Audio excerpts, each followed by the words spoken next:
think you should.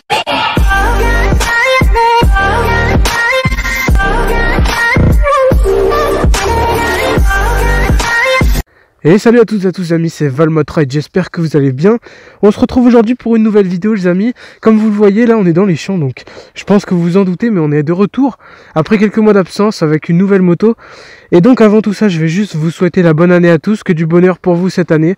Et donc maintenant écoutez, je vais vous présenter mon nouveau bestiau on va dire. Puisque vous saviez bien que j'avais tout vendu, je vous l'avais déjà dit dans d'autres vidéos. Donc voici la nouvelle moto, c'est parti, la petite Sherco, une Sherco 250, voilà, 4 temps. Donc voilà, je vous fais pas plus de détails, c'est une 4 temps injection de 2009. Donc voilà, elle marche très bien, donc on va aller faire un tour tout de suite. On va y aller, hop, on va attendre peut-être que les gens partent. Hop.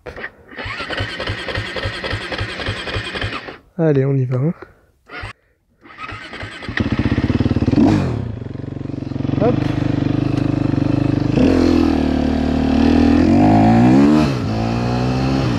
Donc voilà les amis, on est parti. Donc voilà, petit 4 temps Sherco 2009 en injection comme je vous l'ai dit juste avant. Voilà, je vous l'ai montré rapidement, il y avait un peu des gens. Voilà, donc du coup, on a attendu qu'ils partent. Elle a galéré un peu à démarrer, mais bon. Donc la particularité de cette moto, c'est qu'en fait c'est une moto qui n'a seulement, elle a que en fait un démarreur électrique, elle n'a pas de kick. Donc si je suis en panne de batterie, c'est la galère. Donc,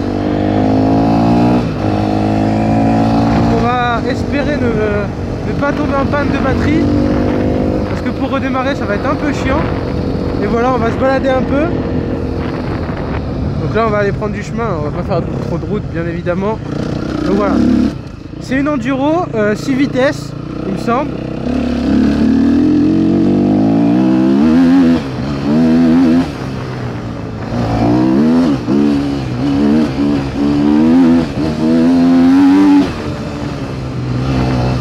Comme vous voyez, ça marche plutôt fort. Il me semble qu'elle doit faire 42 chevaux, quelque chose comme ça. Donc voilà, ça change du 250 CR que j'avais pris. Que j'ai cassé malheureusement. Donc voilà, les deux temps j'arrête pour l'instant parce que je fais que de les casser en fait. C'est pour ça que je suis parti sur un 4 temps. J'avais envie d'avoir un peu moins de problèmes, on va dire. Même si ça vient certainement de mon utilisation et de mon entretien. Mais bon voilà, je préférais un 4 temps du coup pour changer. Et vraiment, je suis pas déçu parce que j'ai la même sensation. Enfin, non, j'ai pas la même sensation, c'est complètement différent du 2 temps. Mais en fait, je préfère largement la sensation, enfin en tout cas dans ces chemins, tout ça. Là vraiment avec un 4 temps en fait ça fait tracteur, genre vous pouvez être à bas régime, ça va grimper n'importe quand, enfin c'est vraiment très bien. Et d'ailleurs une des particularités de cette moto là, c'est qu'en fait, je sais pas si vous voyez sur le guidon, mais ici juste là, en fait, juste en dessous pardon, là c'est le démarreur électrique, et en dessous vous avez en fait un truc de programmation de cartographie moteur là. Donc en fait, suivant si je mets à gauche ou à droite, le moteur il sera différent. Ça change l'injection il me semble. Et du coup, quand c'est à gauche, c'est en mode soft, cool on va dire. Et quand je vais le mettre sur la droite comme là, c'est un peu plus énervé, c'est un peu plus puissant. Donc voilà, et vraiment je trouve ça vraiment sympa. Suivant ce que vous avez envie de faire comme balade, etc.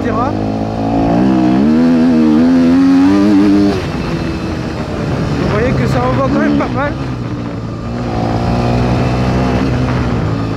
Que vous dire d'autre? Eh ben écoutez, je suis équipé à l'avant d'un bib mousse il me semble. Donc du coup en fait c'est un anti-crevaison on va dire. Ouais, si c'est ça. Donc voilà, à l'avant il y a un bib mousse, donc ça permet d'amortir les chocs, ça va m'éviter de crever pendant un certain temps. Tant que le bib mousse est en forme on va dire, mais après ça coûte vraiment plus cher qu'une chambre à air, hein. Ça coûte 120 balles je crois. Donc ça fait un peu mal au cul quand il faudra le changer, mais bon on verra bien. Et à l'arrière je suis équipé d'une chambre à air. Donc voilà. Donc voilà. Donc voilà, c'est vraiment une très bonne moto pour l'instant, pour les 2 premiers jours d'essai que je l'ai. J'aime beaucoup, vraiment ça me fait plaisir de rouler avec ça. Je suis un vrai kiff total sur cette moto. Donc voilà, je sais pas si c'est l'effet du 4 temps ou quoi, mais vraiment je kiffe. Donc voilà, après je connaissais plus Sherco en tant que 50 etc. Je savais pas qu'il faisait des enduros. parce que je vous avoue que j'avais pas tellement regardé. J'étais plus sur les marques basiques de d'habitude, quoi, Yamaha, KTM, etc. Mais j'avais pas vu Sherco, puis cette moto est apparue. Je suis allé l'essayer, elle m'a plu, donc voilà, écoutez. Vraiment pour l'instant, je suis pas déçu de l'achat. On verra dans le temps si ça casse ou etc. Mais pour l'instant, ça m'a l'air d'être vraiment pas mal. Donc là, on est plutôt parti en mode balade pour cette première vidéo. J'aurais bien aimé aller dans des champs, etc. Mais je connais pas trop par là. Faudrait que j'aille un peu plus loin. Faudrait que je prenne un peu de route. Je sais pas si je vais y aller. Je pense que si, je vais aller y faire un tour, mais je pense qu'il faut que je prenne la route. Donc bon, faut que je prenne un peu de route. Après, c'est une enduro, elle est homologuée.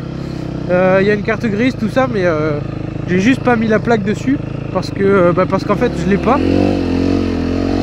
Faut que j'aille faire la plaque. Et puis il faudrait que j'en fasse faire une petite, vous savez, elle est spéciale. Enfin, je sais pas si c'est des spéciales ou si c'est des interdites, mais bref.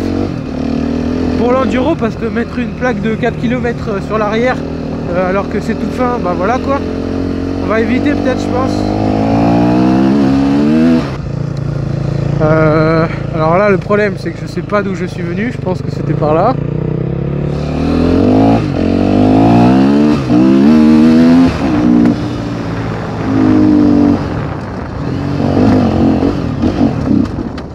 Alors,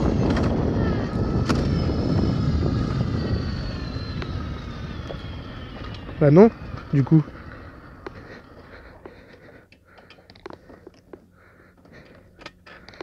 Pourquoi j'ai toujours des problèmes avec mes motos?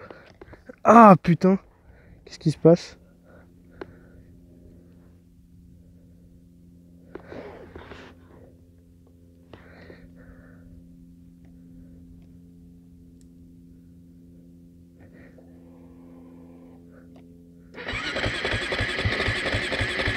Ah.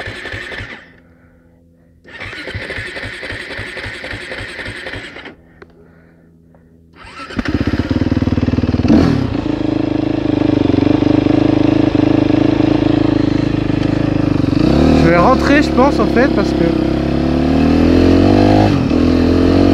Alors, pour ceux qui savent, du coup, bah, si jamais vous savez ce qui vient de se passer là, dites-le moi dans les commentaires, parce que, à mon avis, il doit y avoir un problème d'injection dessus. Bah, je m'en étais pas rendu compte avant, parce que c'est la première grosse balade, on va dire, que je fais. Mais qu'elle se coupe comme ça, à mon avis, c'est pas normal.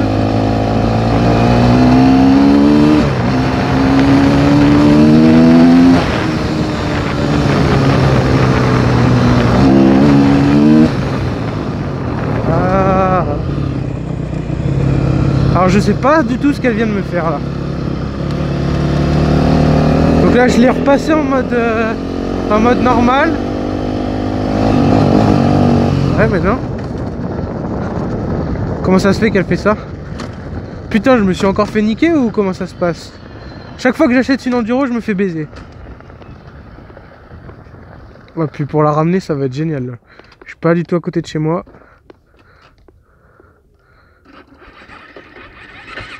C'est un problème de batterie?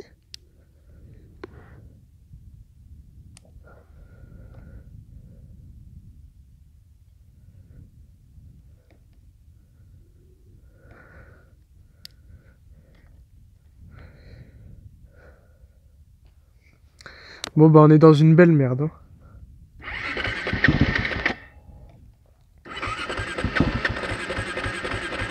Allez, on y va hein.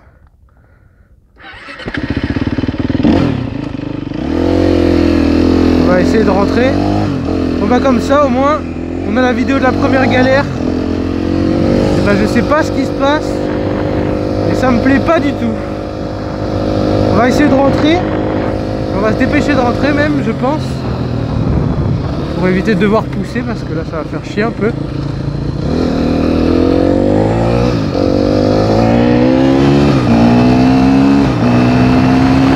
On va se mettre debout quand même. Ça m'a l'air d'être mieux.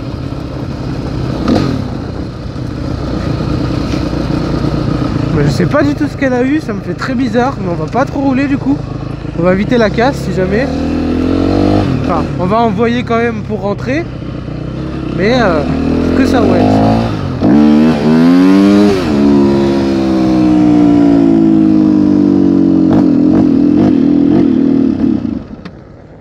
sais pas pourquoi elle fait ça, hein. En plus, je peux pas repasser le point mort. Ouais, j'aurais pas dû faire le con. J'ai voulu faire le con, elle m'a puni direct, hein. Non, mais il doit y avoir un problème avec l'injecteur, à mon avis. Ou alors, ça doit être l'arrivée d'essence, à mon avis. Parce que vu comment ça fait, on dirait que... Et donc on se retrouve en voix off les amis. Donc là je suis pendant le montage. Donc écoutez, donc finalement pour vous dire le tout, j'étais un peu en train de raconter de la merde sur ma moto, j'avais un peu le seum, je vous avoue, après la découverte de ce petit souci. Donc j'ai appelé le propriétaire là, en rentrant après avoir fait cette balade moto. Donc voilà, j'ai un peu poussé sur la fin, j'ai continué à avancer un petit peu avec le moteur, tout ça. J'ai galéré pour rentrer et il m'a dit que ça venait certainement de la bougie. Donc voilà, il m'a dit parce qu'elle était très vieille et qu'elle avait sûrement dû prendre un coup de chaud, etc. Donc du coup, j'ai dit un peu de la merde sous le coup de, de l'énervement, tout ça, on va dire, mais l'ancien propriétaire m'a bien aidé du coup et du coup j'ai changé la bougie. Donc voilà, pour l'instant j'ai pas eu le temps encore de faire de tests, mais la prochaine vidéo ce sera un vrai test de la moto avec la bougie neuve. Donc normalement on ne devrait plus avoir ce petit problème de moteur coupé, mais j'espère en tout cas que cette petite vidéo vous aura fait plaisir les amis. C'était Valmotride, ciao tout le monde.